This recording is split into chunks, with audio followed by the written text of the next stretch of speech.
uno casi siempre tiene lo que está en los medios, ¿no? Generalmente, por ejemplo, de la relación entre el sistema político de Venezuela, lo que se ha llamado el socialismo del siglo XXI. En cuanto a Rusia, sabemos de lo de la Rusia socialista, que fue las políticas que se aplicaban allá a favor pues, del pueblo. Una cumbre que hubo aquí en Panamá, donde vino el presidente de Venezuela, habló ciertas cosas que de verdad que eran como incoherentes, que no coordinaban con las cosas que están pasando en Venezuela, o sea, se lavaba las manos. Las dos hacen parte como del comunismo, ¿no? Su principal política es el comunismo, y de Venezuela te puedo decir que, por lo que he leído y he visto, que está en una gran crisis económica. Y pues otra cosa en común que tienen pues es que los dos tienen ideales socialistas. Bienvenidos a Venezuela y Rusia en la mira, una coproducción de Telesur y RT. Kapuscinski, uno de los más grandes periodistas del siglo XX e inicios del siglo XXI, decía que cuando se descubrió que la información era un negocio, la verdad dejó de ser importante. Pero, ¿quién nos engaña? ¿Quién nos manipula? ¿Por qué? ¿Con qué interés? ¿Cómo ocultan o tergiversan la información? ¿Cuál ha sido su papel en tiempos de conflicto? ¿Son medios para la paz o medios para la guerra? Desde los estudios de RT en Moscú nos acompaña nuestro colega Javier Rodríguez Carrasco. Hola Javier, adelántanos algunas de las aristas de tu análisis sobre esta guerra de cuarta generación en cuya mira también está RT y Telesur.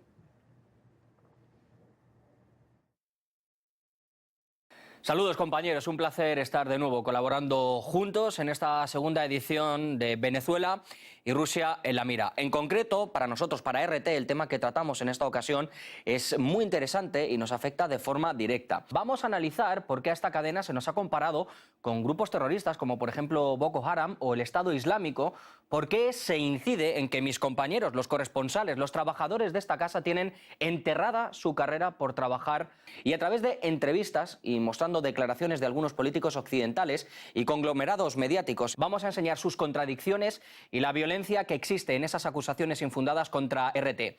Será solo en algunos minutos, os espero. Muchísimas gracias, Javier. Esperaremos ese momento. Son acusaciones y amenazas que también ha sufrido Telesur desde su creación. Solo basta recordar que en el año 2005 el congresista estadounidense Connie Mack dijo que Telesur era una cadena terrorista y que había que actuar contra ella. Hace apenas unos meses, el pasado 12 de febrero de 2015, se develó un plan de golpe de Estado para sacar al presidente Nicolás Maduro del poder y el cual pretendía bombardear distintos puntos de la ciudad capital, entre ellos el Palacio de Gobierno y esta cadena multiestatal Telesur, amenazando la vida de más de 800 personas que trabajan en este lugar.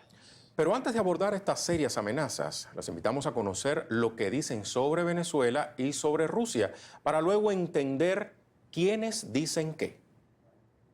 Los medios y los políticos estadounidenses se muestran cómplices cuando se trata de crear matices que quieren imponer en la opinión internacional. A través de las noticias publicadas, un ciudadano cualquiera verá como, por ejemplo, el senador republicano Marco Rubio afirma que son reales las supuestas represiones y violaciones de derechos humanos por parte del gobierno venezolano. El Ministerio del Interior de Venezuela autorizó a francotiradores para que viajar al estado Táchira para que dispararan a los manifestantes. Unas pruebas que hubieran sido contundentes si no fueran de una época anterior y tomadas en ocasiones bien diferentes. Esos francotiradores, en efecto, son guardias del Palacio de Miraflores y las instantáneas fueron realizadas en Caracas por un reportero de la agencia AFP en noviembre de 2013 y no causaron ninguna víctima. Además, en varios periódicos internacionales y en redes sociales fueron publicadas imágenes de las revueltas en Egipto, Siria o Chile, presentadas como si tuvieran lugar en Venezuela. Datos imprecisos, manipulaciones y falsedades sirvieron de buen pretexto para introducir múltiples sanciones contra la República Bolivariana. Y esa injerencia sin fundamento provocó la ira de las autoridades venezolanas. Repudio, rechazo, detesto la injerencia de estos sectores de ultraderecha de los Estados Unidos en los asuntos internos de la patria de Bolívar. El secretario de Estado norteamericano John Kerry denunció ciertas restricciones al acceso a Internet y el cierre de algunos sitios web por parte de Caracas durante las protestas, algo que el gobierno venezolano rechazó rotundamente, al igual que la población. Tanto chavistas como opositores desmintieron tal bloqueo. Mientras, en torno a Rusia se concibe un escenario parecido. Muchos políticos estadounidenses y el propio John Kerry afirman estar seguros de la presencia de las tropas rusas en Ucrania. Como prueba remiten a las redes sociales. Las redes sociales están llenas de comentarios y a menudo con fotos de los soldados rusos que regresan a su patria muertos y como mienten a sus padres cuando dicen que sus hijos perdieron la vida en un accidente. Y como ocurrió con Venezuela, en el Congreso estadounidense también recurrieron a las fotos falsas, ahora contra Rusia. Presentando el proyecto de ley que habría de permitir a Estados Unidos enviar armas letales a Ucrania, el republicano James Inhofe enseñó fotografías tomadas durante el conflicto en Osetia del Sur en 2008 para demostrar la presencia de tanques rusos en Ucrania. Luego reconoció su error, pero como en ocasiones anteriores, el desmentido no alcanza el efecto de la primera impresión. Ahora veamos cuáles son los principales conglomerados mediáticos, aquellos que controlan todos los contenidos informativos y de entretenimiento que consumimos a diario.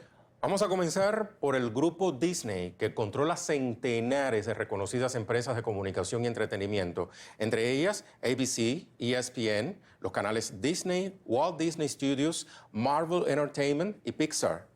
También está Time Warner, que posee otras cientos de televisoras, estudios cinematográficos y los canales CNN, que demonizan a los gobiernos que no sirven a los intereses de Estados Unidos, como Rusia, Venezuela, Bolivia, Ecuador, Cuba, Nicaragua y Argentina. Y en Europa está el grupo Vocento de España, que además de radios, televisoras, tiene al diario ABC, el mismo diario que ha publicado diversas mentiras sobre Venezuela, como involucrar sin pruebas al presidente del Parlamento venezolano, Diosdado Cabello, con casos de narcotráfico, una denuncia que fue desestimada por la propia Casa Blanca. Además, este periódico también divulgó imágenes de represión en otros países para decir que era el gobierno de Nicolás Maduro el que reprimía a manifestantes pacíficos. Sus anunciantes, ¿quiénes son? BBVA, Caja Madrid, Santander y Telefónica. Seguimos repasando. Vemos ahora el grupo Prisa.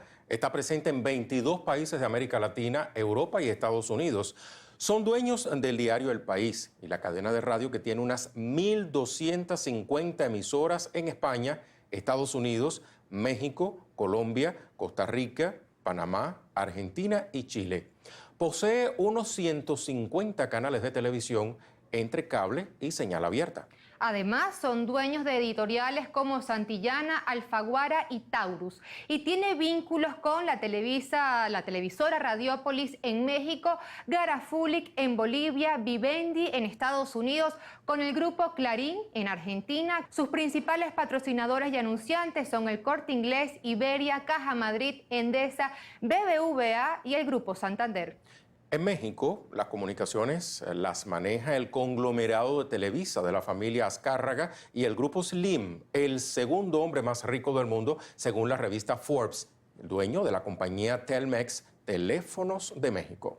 Y en el sur de América Latina, y también muy ligado al grupo Prisa, está el grupo Clarín de la adinerada familia Herrera de Noble y cuyo director es Héctor Magneto. Tienen el diario de mayor circulación, que es el diario El Clarín, los canales de televisión Canal 13 y Todo Noticias, operadoras de televisión por cable y empresas editoriales. Además de estas emisoras, productoras de televisión, proveedores de Internet y dueños de Papel Prensa, que es la productora de papel más importante de ese país suramericano, que adquirieron gracias a la ayuda de la dictadura cívico-militar y, según se les acusa, a cambio de silenciar los crímenes cometidos por dicha dictadura. Hoy son los principales opositores y agitadores contra el gobierno de la presidenta Cristina Fernández. Y sobre este tema tiene mucho que decirnos el periodista uruguayo Víctor Hugo Morales. A quien le damos la bienvenida a nuestro espacio, señor Víctor Hugo. Ellos se venden como prensa libre, defensores de la libertad de expresión e incluso la mayoría de estos diarios están agrupados en la Sociedad Interamericana de Prensa, principales críticos de los gobiernos progresistas. ¿Realmente quiénes son y qué defienden? Es un acto de profundo cinismo el de los medios de comunicación dominantes, como les decimos aquí, de América Latina, con prolongación hacia los Estados Unidos, y también con alguna participación particularmente de los diarios de España, de los medios en general. Son la Sociedad Interamericana de Prensa los dueños de las emisoras y naturalmente tienen una gran participación en ese entramado neoliberal que durante siglos ha dominado nuestra América Latina hasta convertirla en la región más injusta y más desigual del mundo. Señor Víctor Hugo, ¿y por qué unos gobiernos siempre están en tapa, en titulares, y de otros ni siquiera se habla? ¿Cuál es el criterio que ellos utilizan para seleccionar de cuál gobierno se habla y de cuál no? Es todo un plan. Ellos, a través de estigmatizaciones de determinados países, inciden en los propios. En la Argentina se llegó al extremo de que el diario más importante, el diario Clarín, publicó que el asesinato de Nisman, como ellos dicen, para quien les habla se trató de un suicidio y no tengo ninguna duda al respecto. Pero como ellos lo querían convertir en un crimen de Estado para sacar ventajas en un año electoral, son capaces de utilizar hasta una muerte en ese sentido, dijeron en el principal diario de la Argentina, de Buenos Aires, en el diario Clarín, que el asesinato de Nisman había sido cometido por un comando venezolano-iraní entrenado en Cuba.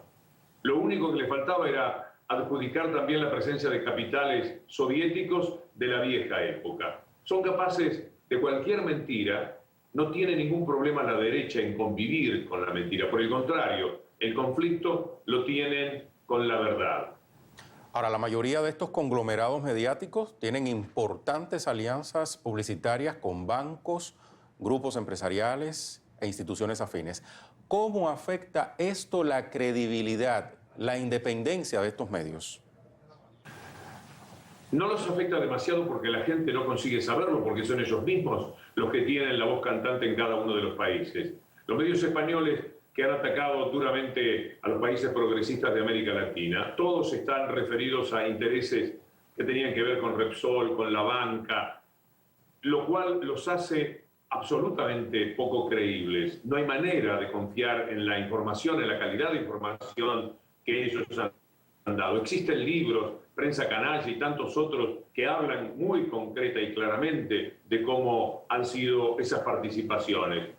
Muchísimas gracias por su valioso aporte, señor Víctor Hugo. Y ya vimos quiénes son y qué dicen estos medios. Ahora, con nuestro compañero Javier Rodríguez Carrasco, analizaremos por qué el ataque contra los medios de comunicación que se alzan contra esa hegemonía comunicacional y cómo se ha agudizado ese ataque luego de importantes coberturas hechas por estos medios, como el caso de Telesur durante el golpe de Estado de Honduras en el año 2009, el derrocamiento de Gaddafi en el año 2011 o en el caso de RT con la cobertura al golpe de Estado en Ucrania en 2014 y su posterior crisis humanitaria.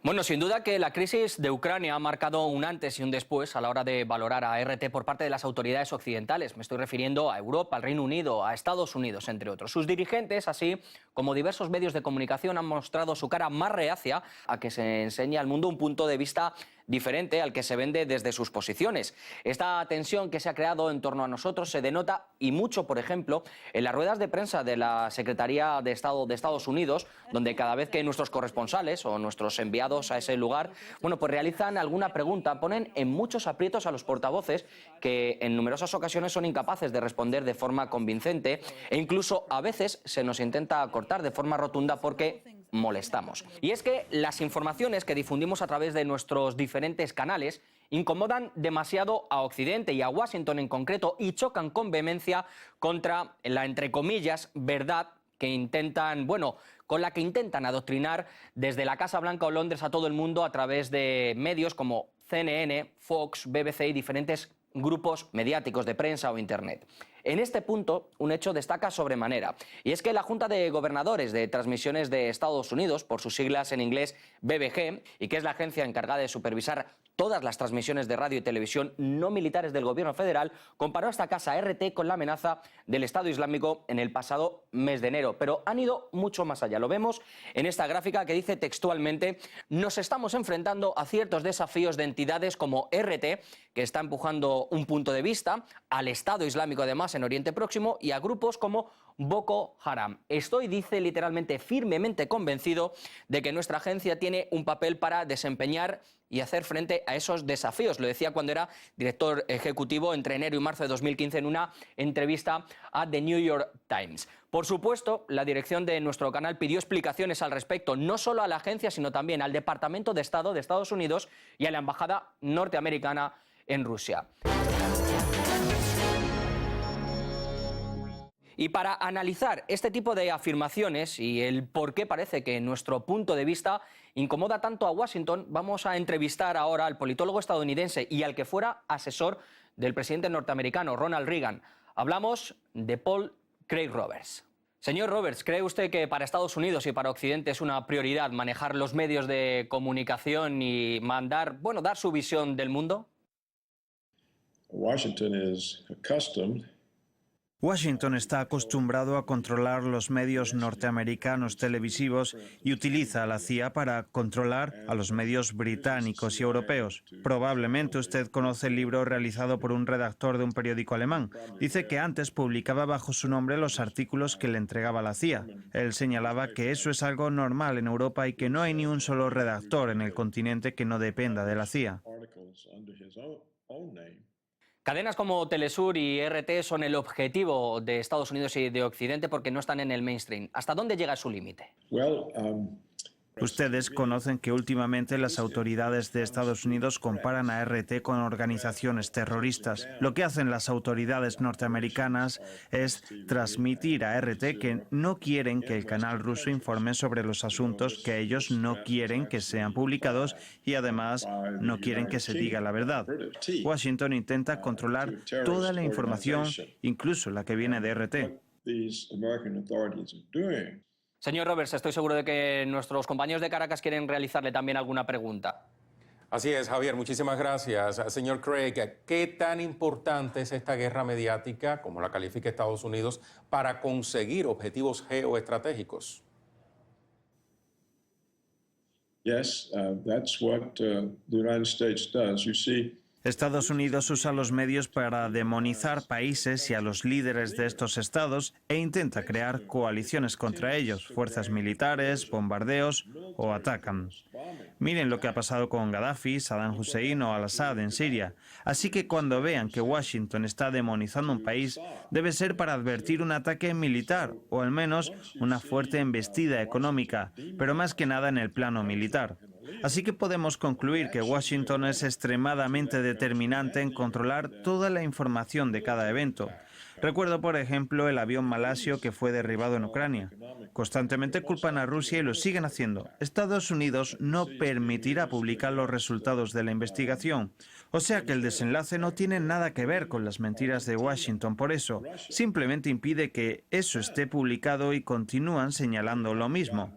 Señor Craig, muchísimas gracias por su reflexión. Javier, volvemos contigo. Como se comprueba, RT parece estar en el punto de mira de muchos agentes que tratan de boicotear el trabajo de esta cadena, que tiene un punto de vista diferente al que se trata de imponer desde Occidente. Como muestra, un botón o un par de ellos, si nos permiten.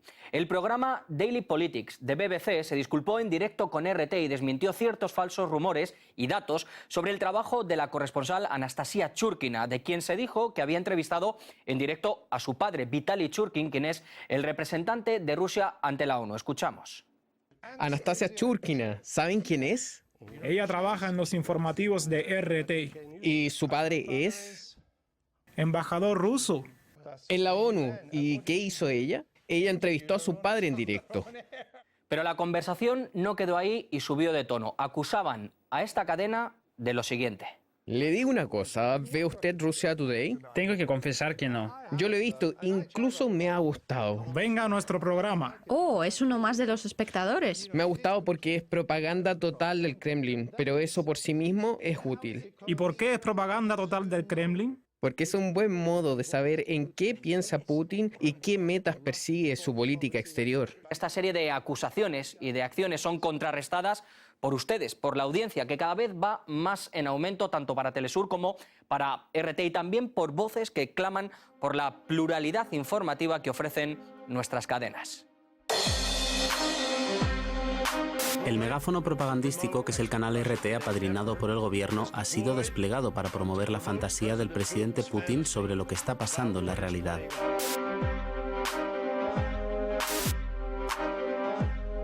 Estamos en medio de una guerra informativa y la estamos perdiendo. RT es una trinchera de la verdad. No nos podemos permitir estar menos comunicados que nuestros enemigos. Pese a esta clase de tergiversaciones o mentiras, hay que continuar dando los micrófonos a los pueblos del mundo.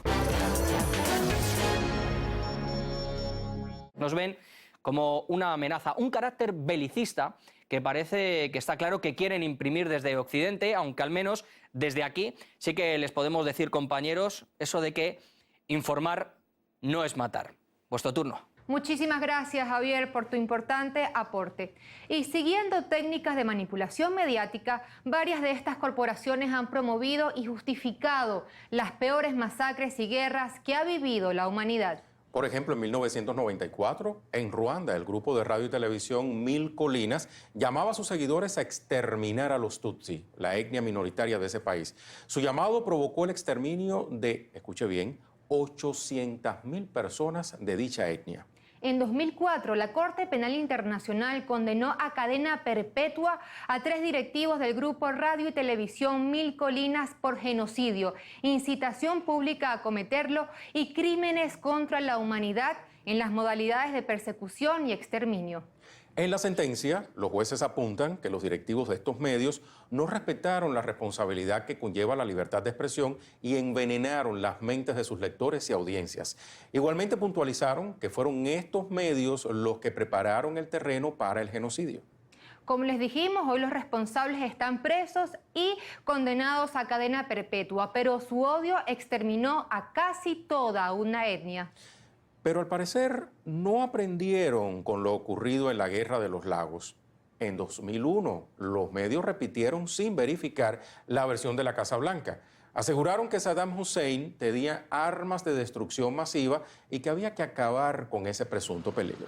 14 años después, todo el mundo sabe que fue mentira, que el gobierno de Estados Unidos mintió para justificar una invasión. Pero ahí queda un país destruido, en ruinas, con millones de muertos y grupos terroristas que proliferan por el propio financiamiento del gobierno estadounidense y con sus reservas de petróleo controladas por transnacionales estadounidenses y europeas.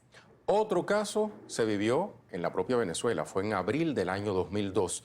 En ese momento, las empresas de comunicación protagonizaron el primer golpe mediático del país y el segundo en el continente, luego del perpetrado contra el presidente Allende en Chile. En esa oportunidad, los medios convocaron una marcha opositora que ya desde un inicio estaba planificada para que se desviara hacia el Palacio de Gobierno, como lo demuestra la primera página del diario El Nacional. Instalaron sus cámaras donde francotiradores asesinarían a manifestantes opositores. Dijeron que fueron los chavistas, cuando luego se evidenció que ellos no provocaron estas muertes porque los seguidores chavistas que dispararon, como se evidencia en estas imágenes, no lo hicieron contra la marcha opositora, que estaban a varios kilómetros de distancia, sino contra la entonces Policía Metropolitana que disparaba contra ellos porque formaban parte del golpe de Estado. Y así dijeron que Chávez masacró una marcha opositora y justificaron un golpe de Estado. Horas más tarde, ellos mismos confesaron quiénes fueron sus verdaderos aliados.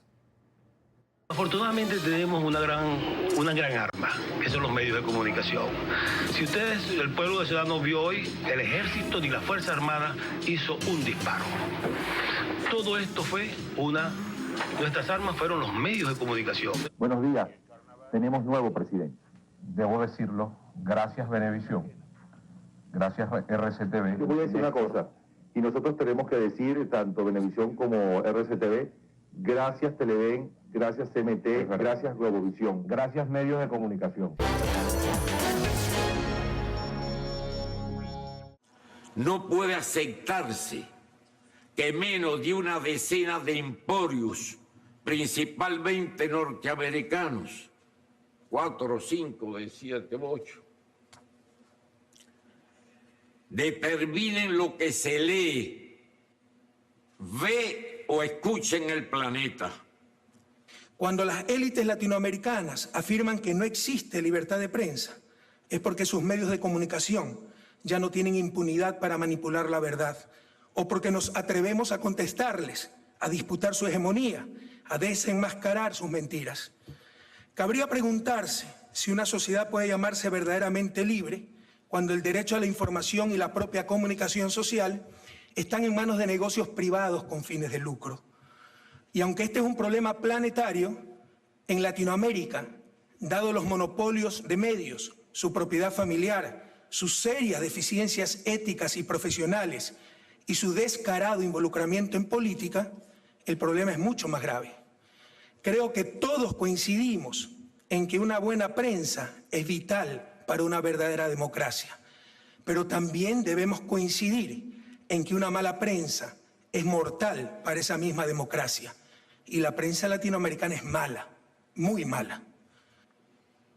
Venezuela recuerda 13 años, un día como hoy, del golpe de Estado, dirigido, patrocinado y financiado por el gobierno de George W. Bush, contra el comandante Hugo Chávez.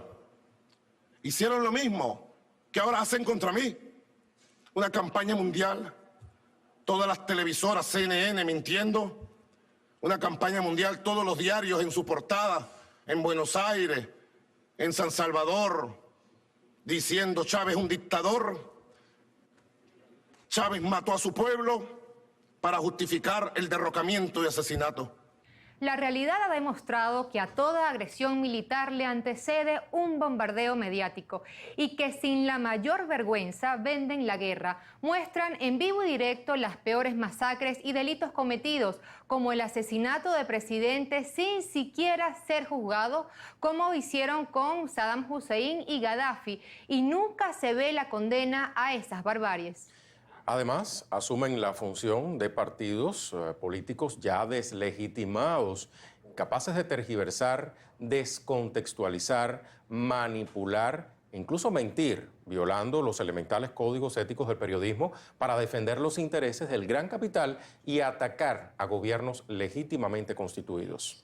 Como diría el destacado escritor uruguayo Eduardo Galeano, nunca antes tantos fuimos engañados por tan pocos. Muchísimas gracias por estar con nosotros. Será hasta una próxima oportunidad.